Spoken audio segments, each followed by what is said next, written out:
Hola queridos amigos, gracias por acompañarme aquí en 8, 9, 10 por TLV1. Toda la verdad, primero, como siempre hicimos, queremos agradecer todas las muestras de comentarios que han hecho a través del último programa con Emilio Nani sobre el tema del desarme en la Argentina, ¿no? Esta drama que estamos viviendo y tantos otros programas que hemos llevado a cabo y que ha tenido una buena repercusión. Así que muchas gracias a todos, los comentarios los vamos a ir poniendo a medida que vamos pudiendo con nuestro tiempo, que no es mucho. El programa de hoy lo vamos a orientar hacia el tema de la globalización, las elecciones en Estados Unidos. Creo que en varios de nuestros programas hemos tratado este tema, la muerte de Fidel Castro. Y vamos a tratar esta globalización, cómo ha afectado a algunos y si las elecciones en los Estados Unidos puede generar un impacto igual, distinto, un cambio. ¿Cómo se viene esta historia? Para mí es un gusto compartir este programa con Adrián Salvucci, que es consultor internacional y fundador del proyecto Segunda República. Gracias por la invitación. Y que también le conduce el programa Proyecto Segunda República aquí en este canal. Y para mí también es un gusto tenerlo como invitado a nuestro querido amigo oriental, el doctor Gustavo Salle Laurier, que es un destacado abogado penalista, investigador, pensador oriental, analista internacional y experto en el tema del nuevo orden mundial. Muchas gracias. Al contrario, el agradecido soy yo y un verdadero privilegio compartir esta mesa con destacadas autoridades de estos temas que están propuestos. Nosotros conocemos su trayectoria, por lo menos recomendamos a todo el mundo que entre a ver nuestro programa en TLV1 que accedan a escucharlo, Gustavo Salle, en los programas o videos que cual comunica la realidad uruguaya, ¿no? Los efectos de la globalización que tanto daño hacen tanto a la política como a las instituciones, ¿no es cierto?, y a las leyes uruguayas. Querido amigo, quisiera que nos contaras un poco, por lo menos nosotros tenemos una visión de las elecciones ocurridas en los Estados Unidos. Quisiera que me dieras su impresión respecto a la elección de Trump. Si esto afecta o no afecta en Latinoamérica, Iberoamérica, ¿en qué estado estamos? Bien, por lo pronto existe enorme incertidumbre. ¿Por qué? Porque desde el punto de vista de la retórica, de la lexis, Trump ha sido transgresor y en forma por lo menos aparente se ha mostrado como anti-establishment. De todas maneras, yo considero que eso es una mise en scène, ¿verdad? Es una teatralización. Los poderes corporatocráticos, y estamos inmersos en un sistema que yo denomino la cleptocorporatocracia, es decir, el poder de las corporaciones ladronas, sí, maneja muy bien el sistema, el método hegeliano de la acción-reacción, de la bidimensionalidad. Lo que se dio en Estados Unidos es precisamente la recreación de ese dominio de la bidimensionalidad. Como decíamos desde nuestra perspectiva fuera de cámaras, lo malo o lo peor, el hambre o las ganas de comer. Es evidente que no puede una persona que emerge del seno de la corporatocracia atentar contra sus pares. Lo que sí puede hacer, y de eso sí tienen mucha experiencia los plutócratas, es manipular a las masas. Y la manipulación del pueblo de los Estados Unidos es bastante sencilla. Y se puede realizar a través de los grandes medios de comunicación, pero también se puede realizar a través de la tecnotrónica. Porque precisamente si algo caracteriza el poder cleptocorporatocrático es la antropotecnia, es decir, la tecnología al servicio del poder, penetrando lisa y llanamente en una metodología invasiva en la psiquis de los seres humanos y direccionando el pensamiento.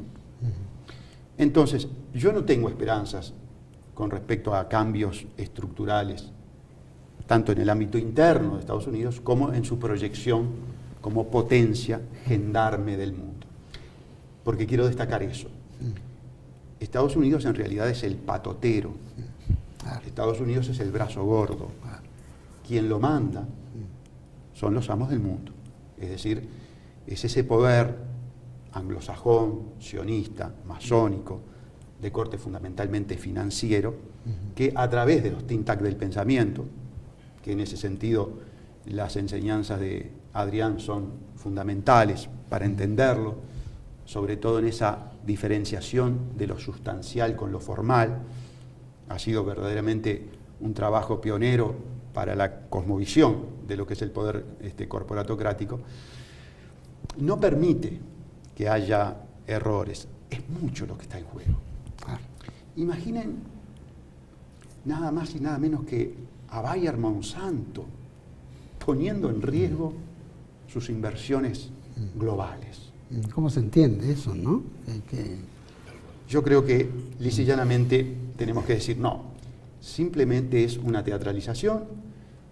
Yo he leído discursos de él hablando en contra de la Reserva Federal, ese cartel monopólico privado que emite una moneda falsa, papel pintado, sin ningún valor. Y sin embargo, a la hora de designar a su asesor en materia económica financiera, extrae nada menos que un Goldman Sachs, un banco netamente estafador, para ponerlo a manejar las finanzas del gigante. El banco que es parte de todo el proceso de desguace en el mundo, sí, ¿no? Por supuesto. De explotación mundial, de usura, etcétera. ¿Adrián? Incluso a Goldman Sachs lo consideran como el banco prácticamente que se hace cargo del sistema financiero norteamericano. Cuando fue la crisis del 2008, que estaba Hank Paulson como secretario del Tesoro, fue tal la cantidad de Goldman Sachs Boys que metió adentro, creo que sobre el plantel principal de 20, 15 eran Goldman Sachs, que el propio New York Times, que es un diario del sistema, dijo, tendrían que llamarlo, en vez de Goldman Sachs, Government Sachs, porque todo el gobierno ha quedado copado por Goldman Sachs. Sí, innegablemente acá eso lo que manejan bien es la acción y la reacción. Manejan bien cómo montar la mise en scène para que la gente crea que realmente está votando. Son globos de ensayo que mandaron. Es sospechoso incluso que hayan puesto una candidata tan poco feliz como fue Hillary Clinton. Porque en definitiva ya desde la convención demócrata que el pueblo gritaba Bernie Sanders y le metieron de prepo a Hillary Clinton, uno podría decir, ¿son capaces de cometer errores tan grandes? Yo no creo que sean capaces de cometer errores tan grandes. Es parte de una forma de ir recalculando, es como el GPS, ¿no? Nosotros hemos usado esa figura en el programa acá en Canal TV1, de la revista The Economist, que es la revista Rothschild por excelencia, cuando ellos hacen un anuario donde dan insinuaciones de lo que va a pasar en el año siguiente. Para el año 2016, o sea, hace un año, dijeron Hillary es prácticamente la candidata, es cantado. A mitad de año sacaron una subtapa, ¿qué pasaría si? Y ahí cambiaron, la sacaron a Hillary, la pusieron a Donald Trump, la Casa Blanca, bueno, un montón de otras figuras. Con lo cual es un poco como el GPS, cuando uno toma una mala vuelta, recalculando, y volvieron a calcular el curso. Innegablemente, hace poquito Henry Kissinger, que hay que escucharlo, Donald Trump lo está escuchando, Henry Kissinger dijo, uno de los errores de los analistas de geopolítica norteamericana es que le dan mucha importancia a la psicología, como si las estructuras de poder dependieran de si Putin se lleva bien con Obama, o si el chino se lleva bien con el inglés. Y esos son ocupantes circunstanciales. Las estructuras de poder son absolutamente frías, rígidas y tienen que ser consistentes. Y uno puede leer entre líneas una cierta admiración por Putin, que Putin es un tipo que no es carismático, no dice nada, prácticamente no habla, no sonríe, te mira fijo sin pestañear, y uno diría, ¿y si mañana lo matan a Putin, qué pasaría? Nada, lo sacan y traen otro Putin muy parecido y lo ponen en su lugar, porque lo que hay allá es una estructura de poder, donde los operadores son circunstanciales. Este enamoramiento que hay con cierto sector muy golpeado en Estados Unidos, que perdió su trabajo, perdió su casa, perdió un montón de cosas. Con Trump es parte de un show, porque él ha sido el showman por excelencia. Él resultó ser un showman infinitamente mejor, más simpático que Hillary, que es una mala showman, o showwoman, si es que es eso. No hay duda de que es una mujer en absoluto. Y acá lo que ganó un poco fue esa teatralización de Hollywood. Y lo que dices tú, la capacidad de discernimiento que tiene el norteamericano está representado por Homero Simpson, o sea, es realmente de un nivel. Si nosotros a veces nos quejamos acá en Argentina de cómo el nivel cultural de nuestro pueblo ha bajado, algo parecido debe pasar en Uruguay, en Estados Unidos está por el piso, por lo menos nosotros podemos decir bajó acá, en Estados Unidos está por el piso, y eso se nota. O sea que todo está para que nada cambie, ¿no? Los cambios que se dieron es todo para que siga todo igual, pero que da toda esta impresión de un gran Nosotros cambio. tuvimos acá un presidente, Carlos Menem, que dijo vamos a dar un vuelto copernicano de 360 grados. Claro, entonces hacer un vuelco de 300, seguimos para el mismo lado. Volvíamos al punto inicial.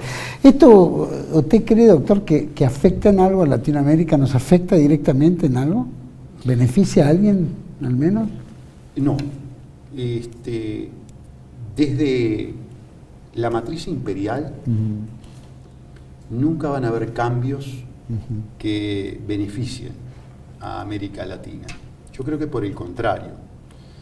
Creo que las tendencias colonialistas, reprimarizadoras, las que nos insertan en el concierto internacional con una teleología exclusivamente tributaria de materias primas, de mano de obra barata, de exacción de recursos naturales, se va a profundizar. Se va a profundizar también el grosor de los eslabones de la cadena del endeudamiento. Y ese es un engranaje en el sistema de opresión muy importante, con un componente que a nivel de los grandes medios de comunicación aparece absolutamente soslayado, que son las agencias calificadoras de riesgo. Esas son las instituciones privadas cuyos propietarios son a su vez los dueños del sistema financiero internacional privado, que en buena medida condicionan, y cuando no imponen totalmente, la política económica a seguir. Nosotros en el Uruguay experimentamos ese tipo de coacción y de imposición, viabilizado por un gobierno netamente proclive a la corporatocracia, y que lo hace en forma muy eficaz, porque lo hace con travestismo ideológico. Es decir, se muestra de izquierda, pero en realidad encarna el proyecto más reaccionario y colonialista que haya tenido la historia del país. Más reaccionario que el de los militares. Más reaccionario que el de los militares. Por lo tanto, yo creo que no, que los cambios que puedan promoverse desde Estados Unidos, desde el sistema corporatocrático formalmente representado por Estados Unidos, serán de profundización de esa función netamente tributaria, es decir, de aportar elementos de materia prima, reprimarizando la sociedad, rebajando, y yo creo que hay que hacer hincapié en este tema, rebajando al máximo todo lo que sea la educación de estos pueblos. Ese es un objetivo en Uruguay prioritario del gobierno del fraude amplio, del gobierno de Tabaré Vázquez, que yo quiero, permítanme decirles algo que se mantiene bastante oculto. Tabaré Vázquez es masón, Tabaré Vázquez pertenece académicamente a la Fundación Woodrow Wilson, y a partir de la directiva presidencial de Ronald Reagan del 14 de enero de 1983, muchas fundaciones académicas, entre ellas la Woodrow Wilson, estaban enmarcadas, formaban parte de un proyecto que era proyecto de reforzamiento, por decirlo de alguna manera, de proyección de la democracia netamente yanqui hacia distintas partes del mundo. A cargo de ese proyecto estaba la Central de Inteligencia Americana. Por lo tanto, un individuo que forma parte de una fundación que está monitoreada por la Central de Inteligencia Americana, desde mi punto de vista, es un agente de la CIA. Yo esto lo he dicho públicamente en Uruguay, en medios de comunicación masivo, televisión abierta. El doctor Vázquez no lo ha desmentido. Es público que forma parte de la Woodrow Wilson, y también es público que Rockefeller, en oportunidad de una reunión Consejo de las Américas, un think tank del pensamiento colonialista yanqui, lo puso como ejemplo de líder global. Claro. Bueno, si desde el seno de la plutocracia un individuo que se dice de izquierda, que tiene contactos con la Central de Inteligencia Americana por la parte académica y que implementa toda una política de reprimarización, yo creo que estamos justificados, estamos fundados con argumentos sólidos para poder decir que es un travestido ideológico. Es un travestido ideológico. Se muestra de izquierda, pero vuelvo a repetir, lleva adelante un proyecto colonialista y reaccionario. Acá hemos tenido algo parecido, perdón. Sí, por favor. Tuvimos 12 años y medio de kirchnerismo, formalmente de izquierda, que también procuró generar un transversalismo dentro del peronismo que fue un travestismo dentro del peronismo, no lo logró, pero también con ese discurso tan de izquierda, tan antibancos, anti-estructuras de poder, anti-norteamericano. La propia presidente Cristina Kirchner hará 1 año y medio por cadena nacional, cuando estaba la pelea con los fondos buitres, dijo: nosotros hemos sido a lo largo de 12 años y medio, Néstor y yo, pagadores seriales. Le hemos pagado a la banca internacional 220.000 millones de dólares. Y para que quedara claro, repitió 2 veces la cifra, 220.000 millones de dólares. Y uno diría, ¿con qué dinero? Ahí con el dinero del pueblo, obviamente. O sea, el gobierno actúa como... Vio como las empresas, cuando ustedes pagan el sueldo, la empresa actúa como agente de retención para pagar los impuestos, los aportes jubilatorios. Bueno, el gobierno argentino actúa como un agente de retención que retiene el producto del trabajo del pueblo argentino. ¿Para qué? Para reservar los fondos buitres. Y la presidenta se autocongratula. Por cadena nacional dice, hemos sido pagadores seriales. No sé si esperaba que la aplaudieran o qué. Y lo que usted dijo de las sociedades calificadoras de riesgo, es verdad. Las sociedades calificadoras de riesgo son a todo este sistema financiero lo que las encuestadoras son a las elecciones. No tienen un poder real, porque en realidad la encuestadora no tiene un poder real, pero a través de ese manejo, esa ingenierización, hacen que es guerra psicológica, llevan a la opinión pública hacia un lado u otro. La calificadora dice, préstenle a la Argentina, tomen bonos argentinos y son fantásticos, porque todo colapsa. Y las encuestadoras lo mismo, vótenlo a fulano Mengano, aunque últimamente les está saliendo mal. Pero aparte lo curioso en esto es que el gobierno de los Kirchner, cuando entran en el gobierno, se debían 190.000 millones de dólares. 190.000 millones. Ellos claman pagar 220.000. Uno diría, bueno, está todo pagado. No, se fueron y dejaron una deuda de 350.000 millones. Más de los cuales, de provincias y la de municipios. Más de provincias, municipios, etc. Y ahora el gobierno nuevo que acaba de asumir, de Mauricio Macri, ya adquirió más de 60.000 millones de dólares de crédito. En 9 meses, o sea, en 10 meses. Pasamos a los más de 400.000 millones de dólares. El proceso de endeudamiento o de sobreendeudamiento es exactamente igual con el fraude amplio en el Uruguay.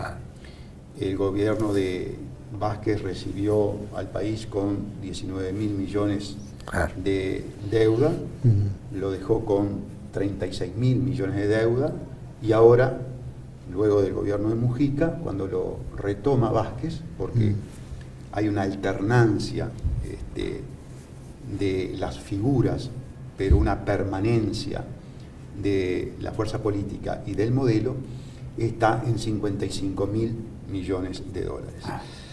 Hay un dato, peor que nosotros. Sí. Hay un dato perverso que manejan los economistas del sistema, que en mi país son el 99.9%. Es decir, prácticamente no hay economistas disidentes. Son todos sistémicos. Y el dato que manejan es la ratio de la deuda con el PBI. ¿Y dónde está la trampa? ¿Dónde está la manipulación contable? En que el PBI crece, pero crece en función de las exportaciones desde las zonas francas, por las industrias reprimarizadoras de la forestación y de la pasta de celulosa. Entonces, es engañoso contar en la contabilidad de la nación a un PBI que se genera en una zona franca. Yo soy de la idea de que ese PBI es un PBI que debe ser contabilizado en la matriz, no en la zona franca. Obvio. Es decir, no en el país que le otorgó zona franca. Y hay una cosa muy importante. El Uruguay ha acogido casi unánimemente en el espectro político todos los mecanismos de ingeniería jurídica que tienden a confiscar soberanía. Me estoy refiriendo a los contratos de inversión, a los tratados bilaterales, multilaterales de inversión, que todos suponen precisamente eso: recorte, confiscación de soberanía, confiscación de los cimientos axiomáticos de la República. Meterse en el TPP ya. Sí, claro. Efectivamente. Y se hace, vuelvo a repetir, por una fuerza política que en el pasado levantó banderas netamente antiimperialistas. Y se hace por personas físicas que mataron, que asesinaron, Tupamaros. que asesinaron inclusive a peones de campo en nombre de una ideología antiimperialista. Ahí está la perversidad del fraude amplio. Quiero ser claro. Ahí está la perversidad de esa fuerza política, que tiene un pasado anticapitalista y antiimperialista manchado de sangre, y que hoy es la fuerza más funcional, más instrumental a la yanquización, a la entrega y a la profundización de los lazos coloniales. Increíble. Bueno, es lo que nos está pasando a todos, ¿no? Acá pasa lo mismo, pero porque, a una escala mayor, claro, eso es lo malo. y a diferencia, hace más tiempo. claro, y a diferencia de que todo litigio, toda cuestión tiene, se litiga en tribunales extranjeros. O sea que ni siquiera en los... Bueno, la deuda, el tema argentino con los fondos buitres fue porque Néstor Kirchner primero y luego Cristina Kirchner, cuando hacen mega canjes a la medida de los bancos, prorrogan la jurisdicción a los tribunales de Estados Unidos. Después salen todos los tarados y dicen, uy, yanquis de porquería, griesa, basura. Sí, pero ¿por qué el destino de argentino se decide en Nueva York y no en Loma de Zamora o acá en Capital Federal? Porque un presidente y una presidenta prorrogaron las jurisdicciones. Vamos a ir a un pequeño corte, doctor, si le parece, y me gustaría que vayamos analizando un poquito si esto es, qué tipo de globalización vamos a enfrentar ahora en esta etapa, ¿no?, de un nuevo gobierno norteamericano y que de alguna manera afecta también al mundo, porque hay una movida general, o expectativas al menos. Sí, y hay un factor nuevo que es el factor chino, ¿verdad? Exacto, es que ese hay que tomarlo en cuenta, ¿no?, porque los americanos están cada vez más cerca. Vamos a ir a un pequeño corte, volvemos enseguida con el doctor Salle y Adrián Salvucci hablando sobre este tema, la globalización. Ya volvemos.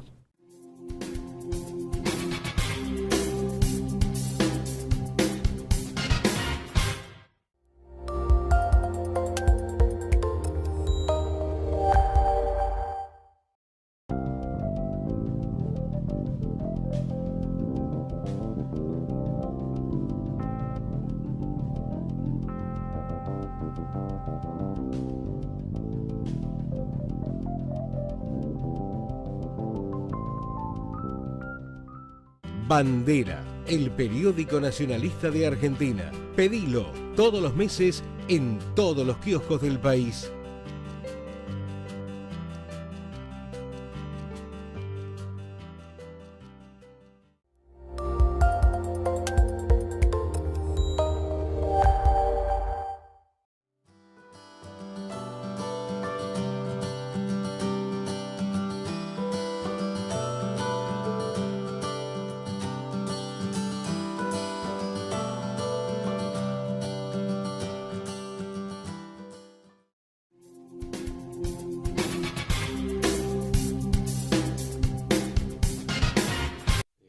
Seguimos aquí en 8910 con el doctor Gustavo Salle y Adrián Salvucci. Y bueno, y el tema ahora, que veníamos también entre medio conversando, que hay una expectativa distinta con relación a esta famosa globalización, porque entendemos que el gobierno único venía tomando cierta potencia, creíamos que los muñecos iban a cambiar, terminó Goldman Sachs, como acaba de decir, y muchos otros envueltos de vuelta en la misma calicita.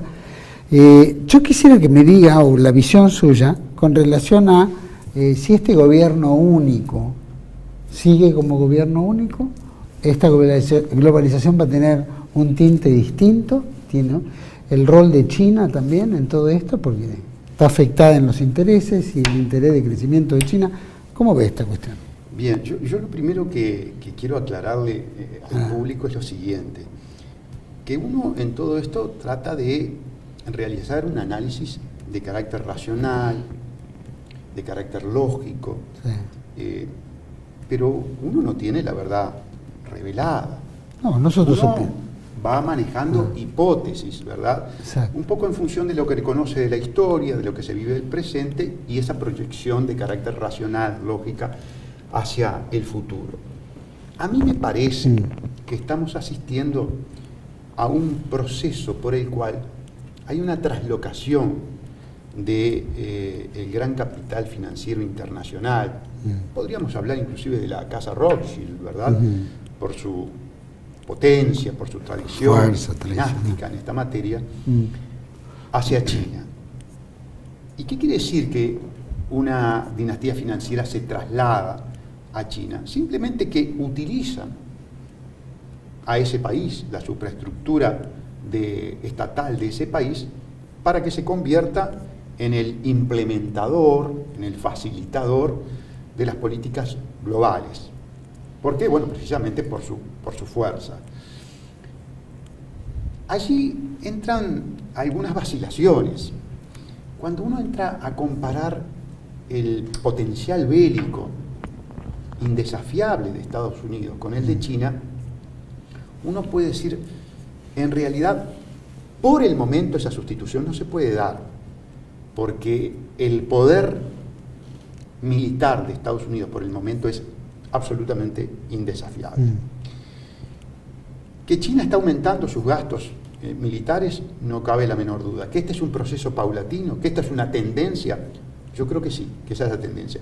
Que son planes y tendencias que se concretan y objetivan en plazos muy largos, que muchas veces superan la vida del propio interlocutor, no cabe la menor duda.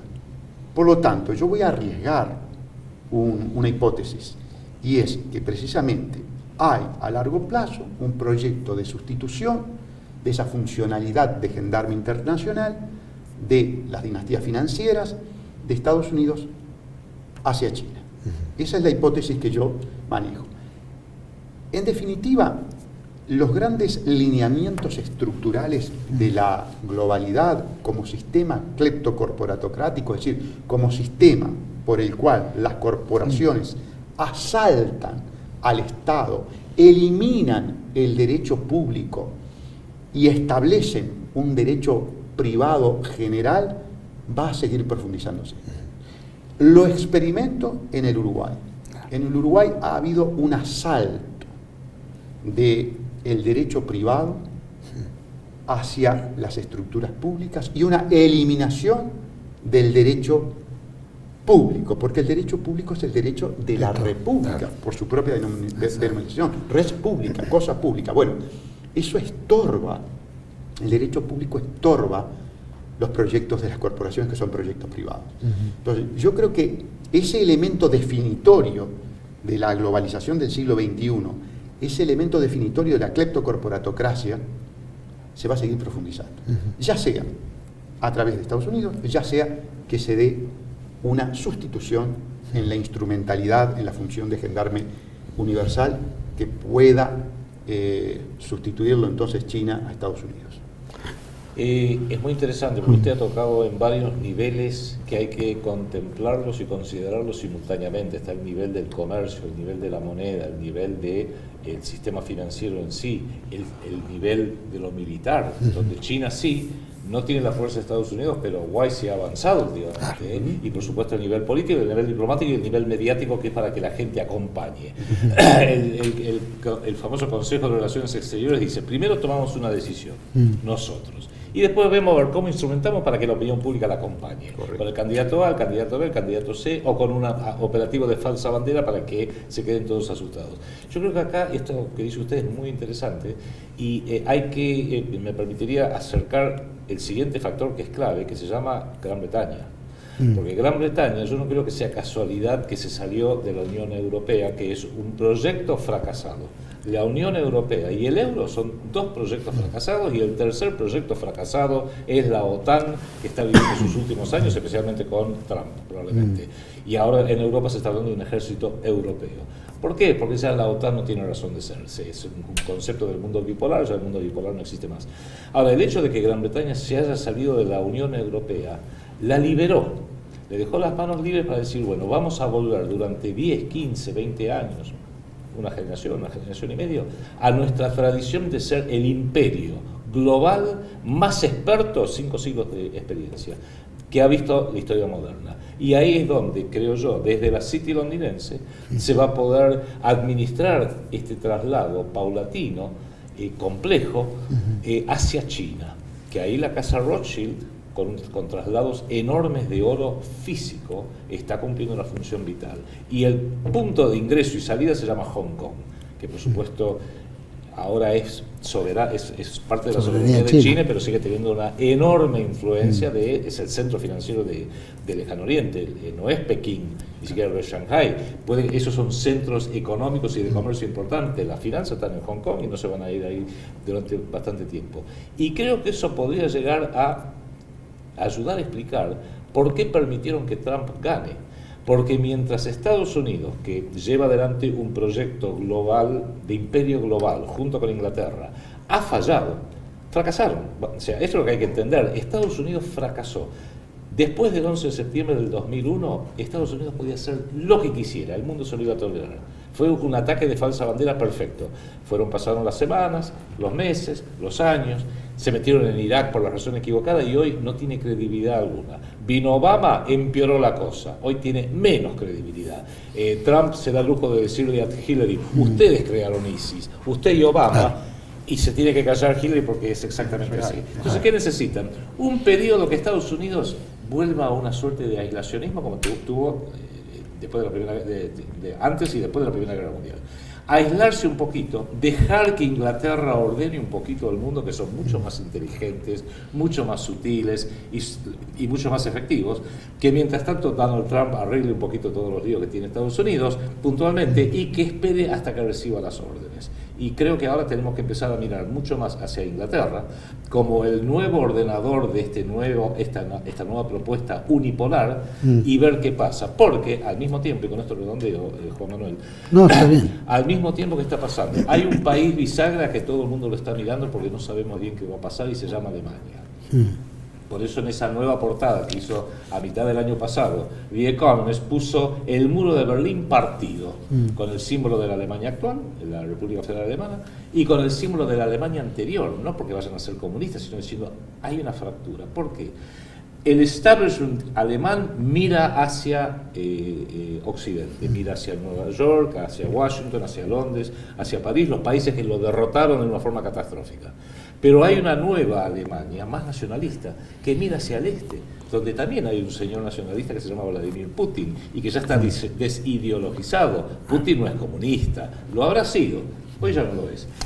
¿Qué pasa? Hay una tentación enorme de forjar una alianza euroasiática con un eje Berlín, Moscú, Pekín. Y eso cobra cada vez más fuerza y la geopolítica de Halford Mackinder, la geopolítica británica por excelencia, le dio forma hace más de 100 años. Entonces va a ser muy interesante ver cómo eso se va desempeñando. Y mientras tanto, Estados Unidos hay que decirle, quédate sentado ahí, hacer ruido, pero no molestes, por así decirlo.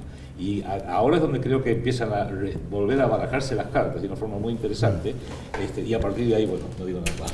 Ahora, está claro, el tema es, uno ve que esa postura probablemente Inglaterra sea el que vuelva a reordenar el juego, repartir las cartas, pero hay una cosa real, Estados Unidos viene jugando un rol muy importante en los últimos años, y es muy difícil que ese rol importante se vaya a mandar guardar, porque sigue teniendo 1.500 bases militares alrededor del globo, manteniendo su moneda como moneda de cambio.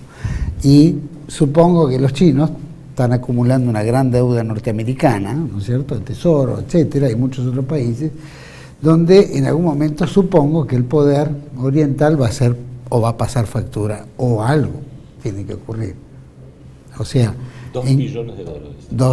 Trillones de dólares. Trillones de ellos, o sea, un 2 con 12 ceros atrás. Sí, sí, sí. Eso es la reserva dolarizada que tiene el Banco Central de China. De China. Por lo tanto, más allá de todo el reordenamiento político, acá hay un tema que es netamente de finanzas y creo que es lo que más le importa al sistema, ¿no? O a los grandes bancos.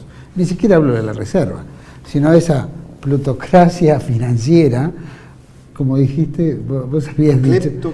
Cleptocorporatocracia, que es tal cual lo que tenemos que describir, que son los que mantienen el juego. Y que se reúnen. Y que van a reagrupar, más allá de que políticamente se reagrupe, acá hay un tema financiero que el dólar no tiene cómo mantener o justificarse y el euro va a tener que estallar en algún momento, pues no tiene. Entonces, estamos viviendo un tiempo apocalíptico financiero.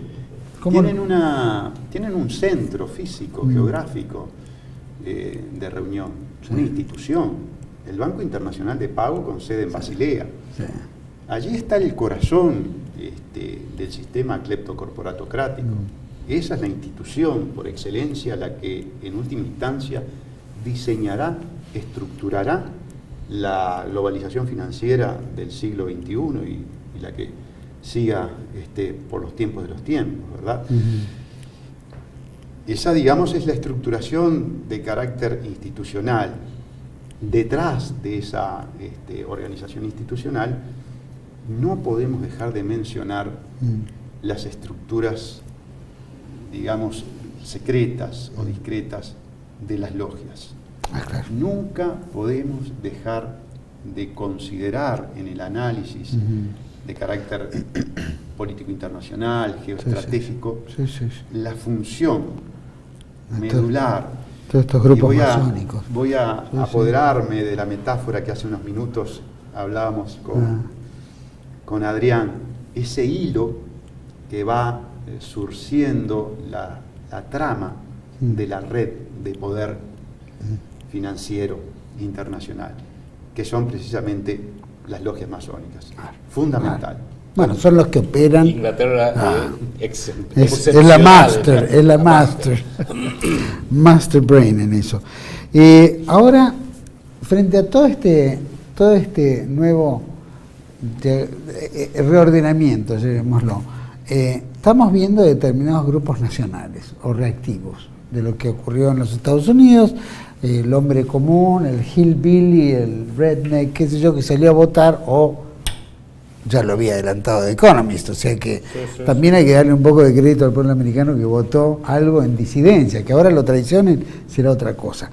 Pero también generó un cierto estímulo en Europa, el Frente Nacional, en Italia, y exacto, España, Austria, Alemania y Grecia. Y habrá otros, Hungría creo que también. En fin, hay varias movidas. ¿Eso qué significa? ¿Que también Europa está despertando en alguna especie de movimiento distinto? ¿Es la época de, no digo de las derechas, porque la derecha se confundió con la liberal, pero de los gobiernos identitarios, una cosa por el estilo, ¿se puede llamar?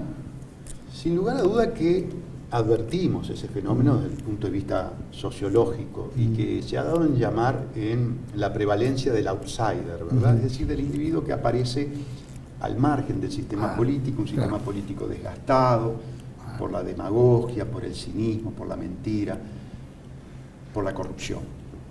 Un componente, por lo menos en América Latina, no lo podemos dejar de lado. Un componente que ha marcado a fuego a las tendencias progresistas. Si algo las ha emparentado en América Latina es precisamente ese decaecimiento axiológico, moral, ¿verdad?, que las hace incurrir en graves delitos de corrupción público-privada. Entonces, el outsider, sin duda, es una figura nueva, capta la atención, pero las experiencias que hemos tenido a lo largo de la historia, por lo menos en América Latina, de los outsiders, han sido verdaderamente nefastas. Claro. Un Fujimori fue un outsider del sistema, ¿verdad? Si coinciden conmigo. Y bueno, ya sabemos lo que resultó. Entonces, y yo en esto no quisiera ser tan escéptico y decir prácticamente no hay posibilidades, porque esa es una crítica que recibo en mi país, el de dar un panorama muy, muy negro, muy escéptico, muy desesperanzador. Si nosotros al comienzo de esta locución hablamos de la acción-reacción, si hablamos de la bidimensionalidad que logra urdir estas fuerzas secretas o discretas, estas logias, ¿podemos dar crédito, podemos creer que toda esa estructura se ponga en riesgo por un tercero ajeno? Que puede existir esa alternativa, no cabe la menor duda. Si no, yo estaría hablando mal de ustedes, ¿verdad? Estarían de alguna manera atentando contra vuestro ADN, que es un ADN alternativo, leal, sincero, y que no me ofrece la menor duda. Pero para que ese tipo de tendencias a nivel internacional puedan llegar a una situación de desafío, desequilibrio del status quo, del establishment, lo veo difícil. Y lo que yo auguro que puede pasar es que cuando una fuerza de esa naturaleza crece, se tiene que cuidar mucho de un fenómeno que es propio de la metodología masónica, que es la infiltración. Entonces, para redondear el concepto, ¿qué va a pasar con esas tendencias reactivas al status quo del establishment actual? Yo creo que en última instancia van a terminar dando un giro y siendo más de lo mismo. En consecuencia, el panorama es de escepticismo. ¿Y el que se animara a desafiar el sistema? Y bueno, han habido casos, ¿verdad?, de desafíos al sistema. Normalmente terminan en experiencias letales. Claro. Tenemos muchos magnicidios, Sí.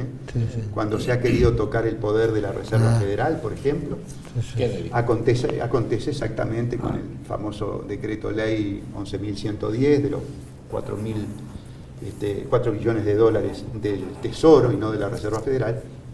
Terminó con un tiro que le destrozó, varios tiros que le destrozaron el cráneo, ¿verdad? Ya antes teníamos una experiencia magnicida anterior.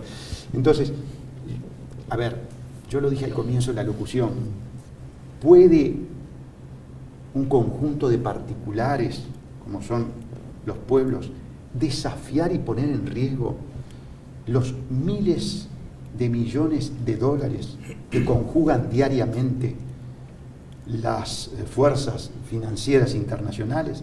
¿Pueden desafiar los negocios petroleros, de la industria farmacéutica, de la industria química, de la industria armamentística? Yo lo veo difícil.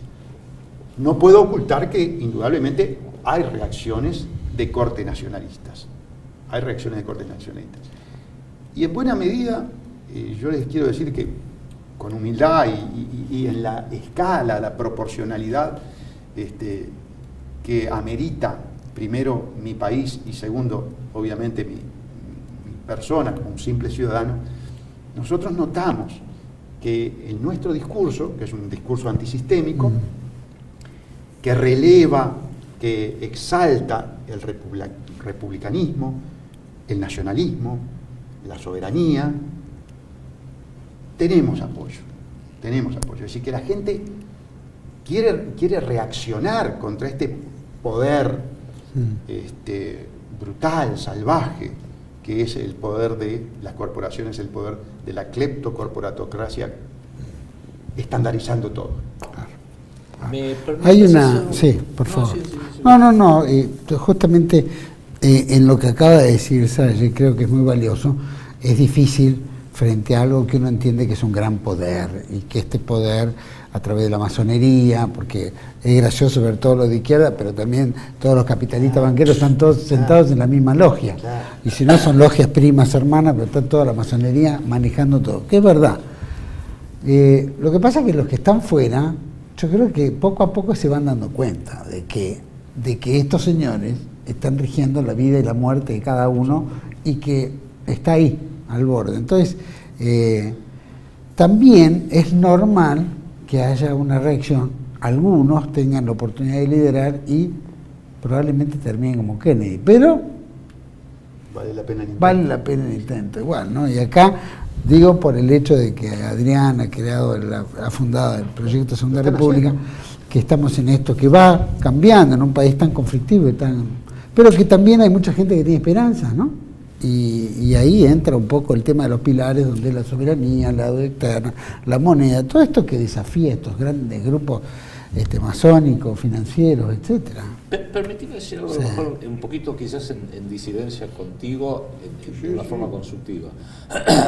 Es verdad que el gran riesgo que corremos los pueblos, la hora de los pueblos, por decirlo de alguna forma, la reacción nacionalista de no querer que su vida sea dictada desde Bruselas, que hemos visto en Hungría, en Gran Bretaña, en Francia con el Front Nacional, en Austria, en toda Europa se ve, perfecto.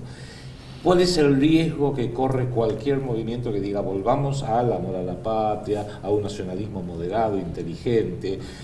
El riesgo que corre es que sea cooptado, que sus jefaturas, por ejemplo, le digan te ofrecemos X cantidad de dinero. Corrupción, que es algo que está muy de moda hoy en día. ¿Cuál es otro riesgo que corre? Que sus dirigentes, una bala, a lo Kennedy, bueno, o cualquier otro ejemplo que podemos usar. Pero por otro lado, yo creo que el adelanto tecnológico que a ellos les ha permitido, al enemigo me refiero, a estos que quieren un mundo unipolar de poder privatizado, ha avanzado de una forma tan enorme que ni ellos lo controlan. Me explico. Si yo soy un buen cochero y puedo manejar un coche a caballos, con 4 caballos, perfecto. Le agregan 2 más, soy un cochero con más potencia, 6 caballos, 8 caballos, 25 caballos. 78 caballos, en determinado momento ya no controlo nada y tengo mucho poder, tengo 100 caballos ahí, pero con que uno tropiece, le pasen por encima el otro, se me desvíe uno y se fue todo al diablo. Y yo creo que es donde están ahora en este momento y es muy peligroso, porque es tal el poder que tienen, es tan enorme, que probablemente este sistema mundial hoy no lo controle nadie. Hoy, 30 de noviembre del 2016, no lo controle nadie. O no lo controle un grupo. Están haciendo maravillas para controlarlo. Están diciendo, bueno, sacamos a Inglaterra, lo dejamos que gane Trump, que se fracture la Unión Europea, pero despacito. El euro no anduvo, pero tengo a China y a Sudamérica la tengo que ir controlando. Para eso lo tengo a Temer en Brasil, lo tengo a Macri y a Cristina en Argentina, y hemos tenido todos los líderes malísimos que hemos tenido. Pero el hecho de que están reaccionando con mucho pánico es todo un indicio. Y tienen que estar permanentemente recalculando. Jugaron todo por Hillary, bueno, ahora están recalculando para Trump, y a Trump lo van a cooptar. No me cabe ninguna duda que a Trump le van a hacer, al mejor estilo Corleone, una oferta a la cual no se va a poder rehusar.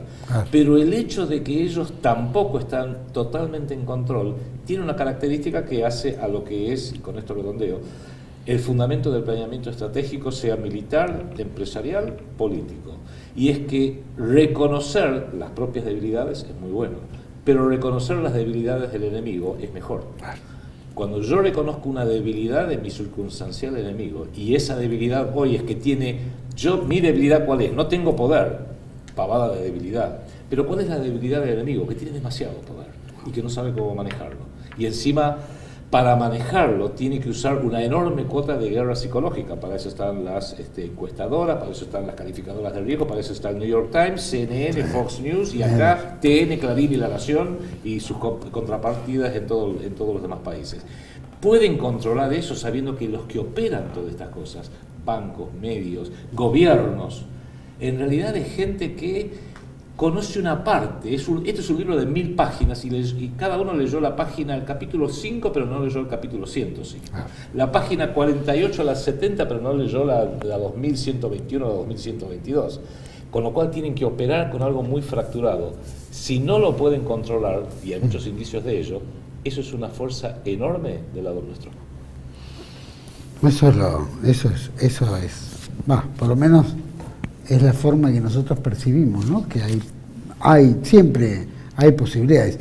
Acá hay un filósofo nuestro que dice, Alberto Huela dice, que no soy ni positivista ni negativista, ¿no? Soy un realista esperanzado, ¿no? Claro. O sea, uno tiene que ponerse en movimiento, ¿no? Sí, y después la providencia irá, o el esfuerzo propio, o cómo lo entienden los de alrededor, en sumarse al buen combate, como diríamos, ¿no? Sí, sin duda.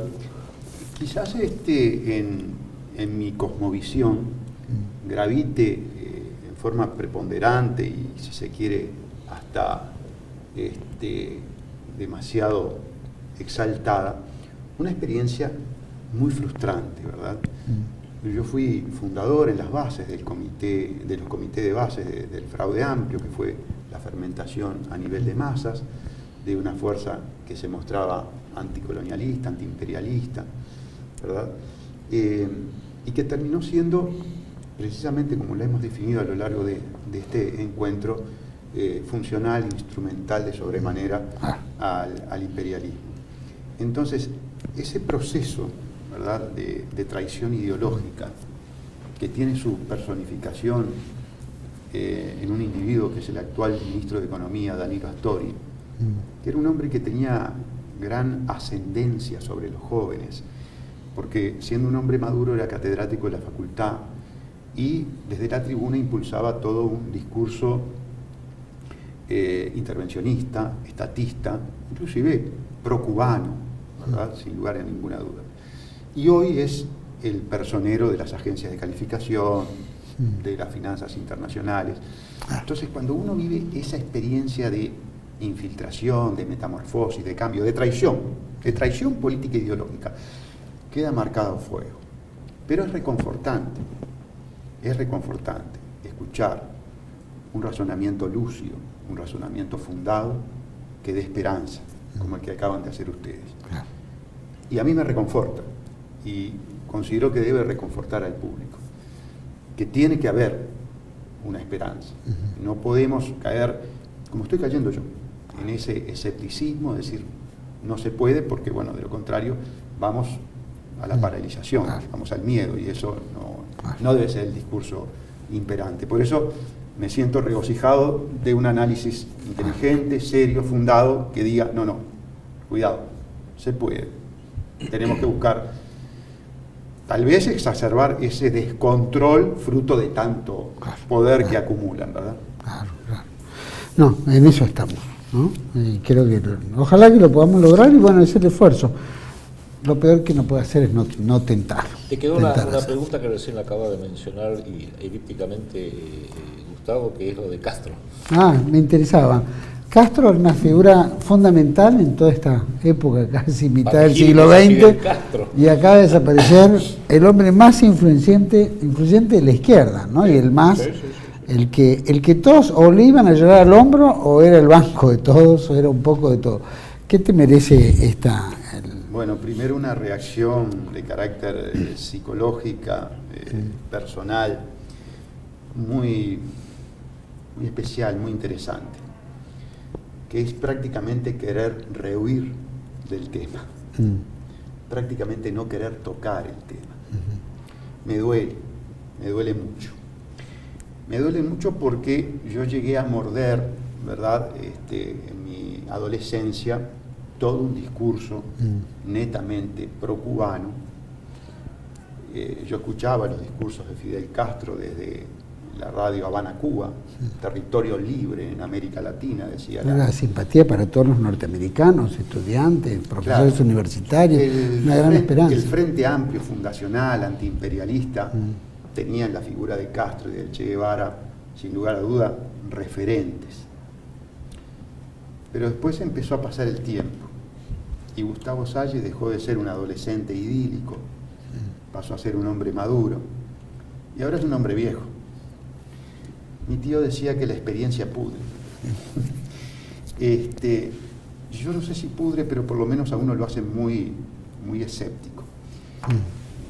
Y la experiencia de la Revolución Cubana, yo voy a ser claro, fue un fracaso.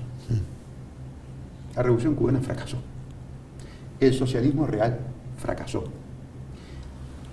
Ahora, a mí me comienza a saltar una duda. ¿Fracasó porque intrínsecamente tenía fallas estructurales?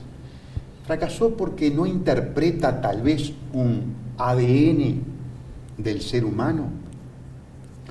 ¿O fracasó porque es parte de la bidimensionalidad y de la acción-reacción? Y yo desde mis 13, 14, 15 años no me di cuenta y fui un cretino útil.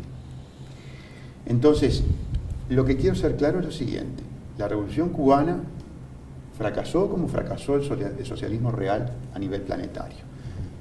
Pero quiero ser claro también en esto. El fracaso del socialismo real a nivel planetario ha condenado a la humanidad a vivir en el sistema más carnicero que se pueda dar el ser humano. El más irracional, el más salvaje, el más ilógico y el que nos lleva a la autodestrucción.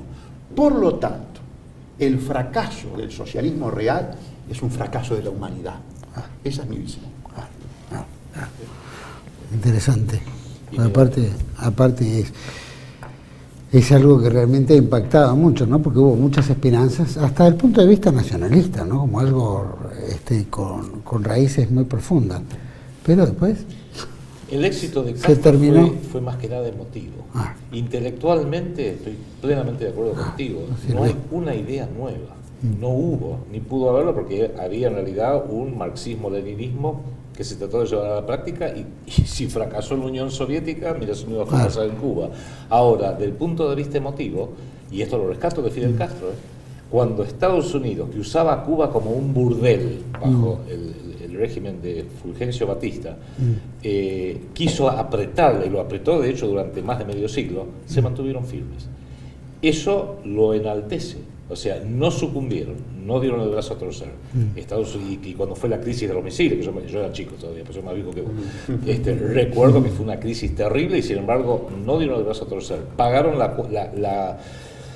la libra de carne, la Unión Soviética se lo hizo pagar porque transformó a La Habana, Cuba, en el centro de distribución de todo el terrorismo guerrillero que afectó a Uruguay, a la Argentina, a Chile y que le dio servido en bandeja para que vinieran los militares de la Escuela de las Américas a hacer los golpes en Chile, en Argentina, en Uruguay, en Paraguay y en distintas partes de toda Latinoamérica. Sí, realmente fue una catástrofe. Fidel Castro ayudó a que surgieran todos los regímenes de los gobiernos cívico-militares. Yo a veces la mejor forma de ejemplificarlo es, acá hay muchos chicos jóvenes que admiran al Che Guevara, porque para colmo era argentino, por eso le dicen el Che Guevara.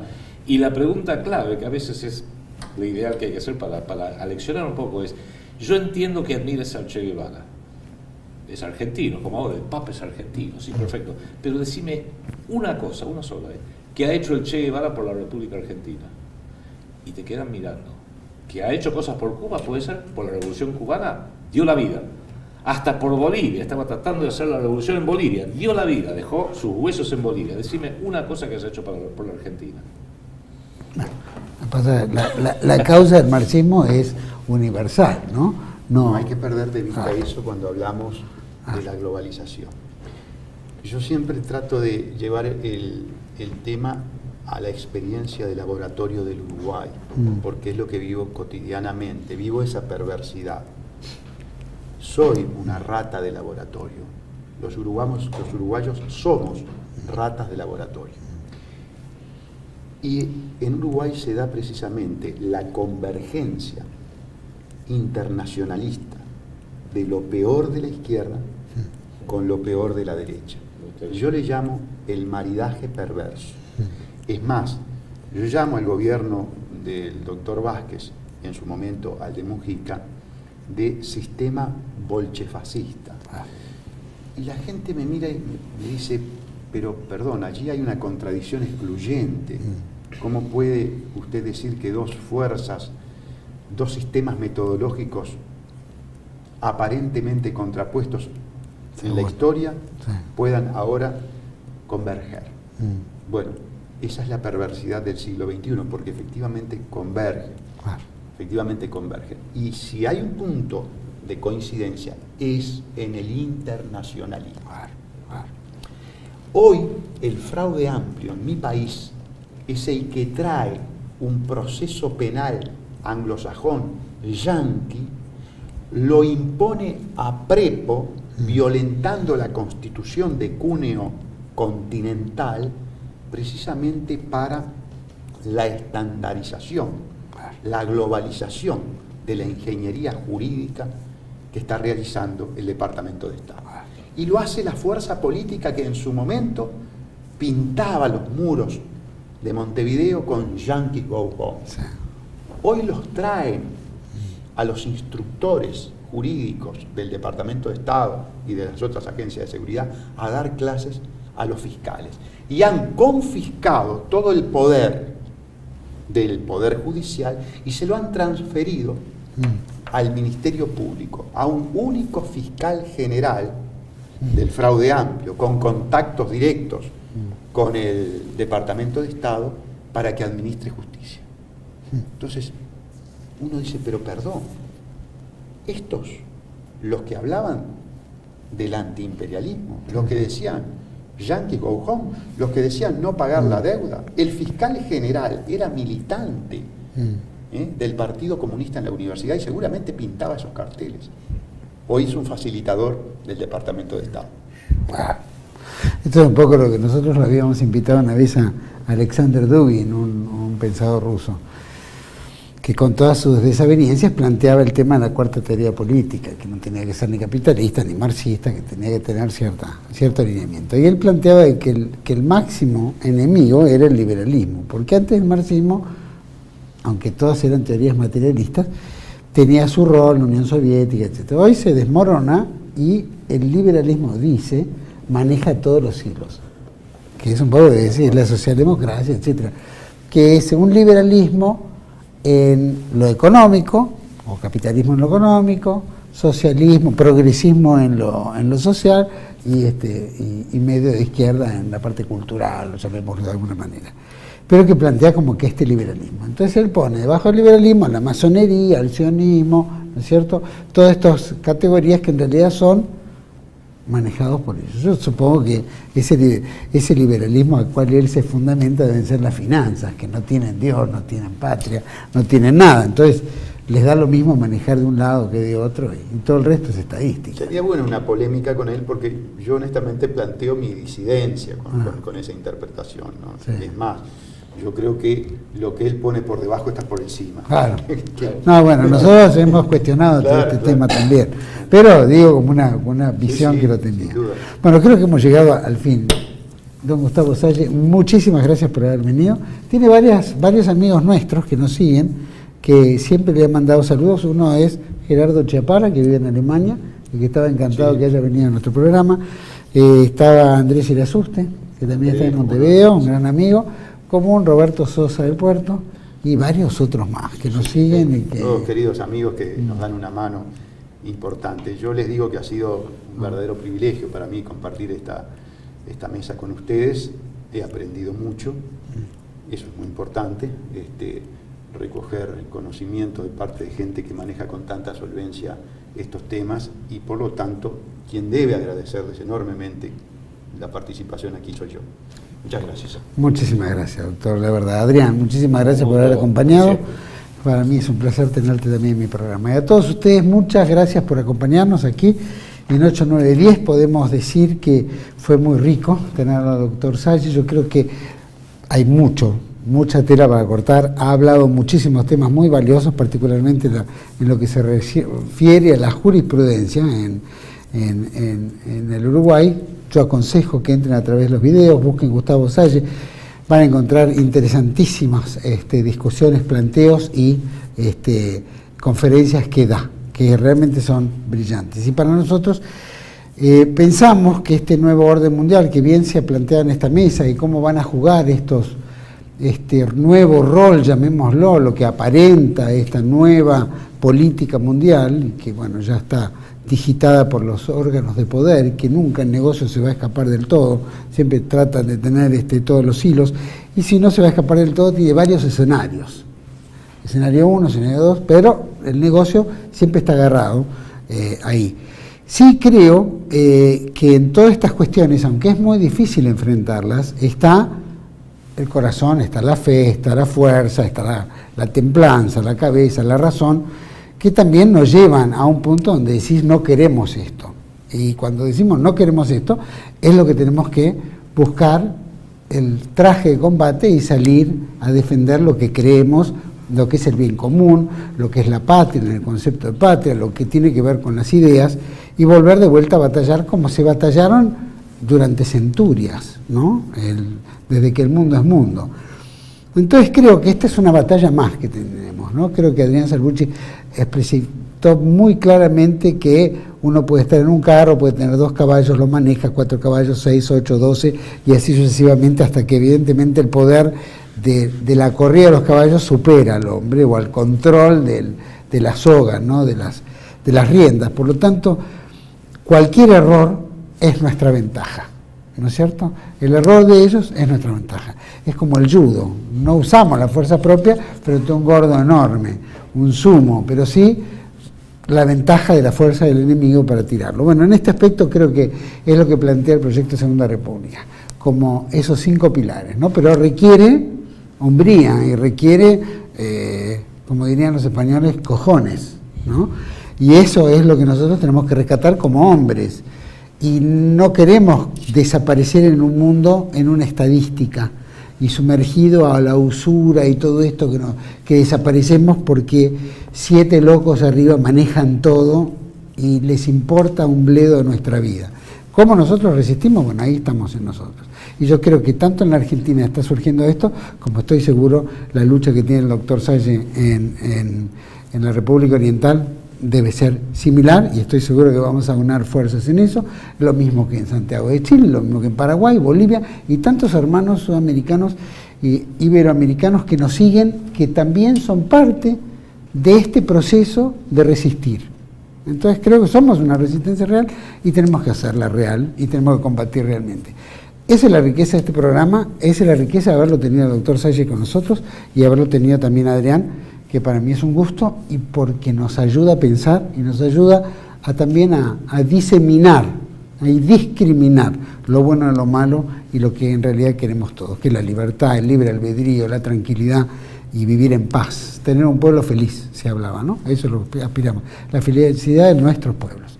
Los espero en otro programa de aquí a 8, 9, 10, siempre por TLD1, toda la verdad primero. Gracias, hasta pronto.